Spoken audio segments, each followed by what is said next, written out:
I'm going to demonstrate a very dynamic, passive, eccentric straight leg deadlift. And so we're going to couple this with some of our other hip hinging exercises for some of our glute tendinopathies, hamstring tendinopathies, and try to isolate some of the actual muscle bellies to give them a little more strength, especially right in the actual the middle of the actual muscle belly itself. So take just a simple monster band. This is like one of the smaller ones.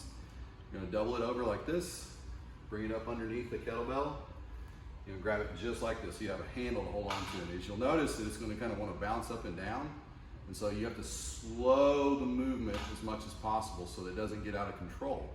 So you want to use all these little intrinsic and extrinsic muscles. And all we're going to do is just take the typical straight leg deadlift. And this is not a heavy kettlebell. You can start out with 25, 15, this is 35 pounds. But brace yourself. And what we're going to do is hinge in the hips, and before I start the actual movement itself, I'm just going to preload my glutes and my hamstrings by making sure my mind is in connection with those muscles. So you're going to eccentrically load them. Maybe I'm going to decelerate the negative portion of the movement. Go down, hold, 5 seconds. As I come up, I'm going to squeeze. What you don't want to see is this thing bouncing like this. That's going to cause some low back issues. So you want to be able to control that kettlebell with the band.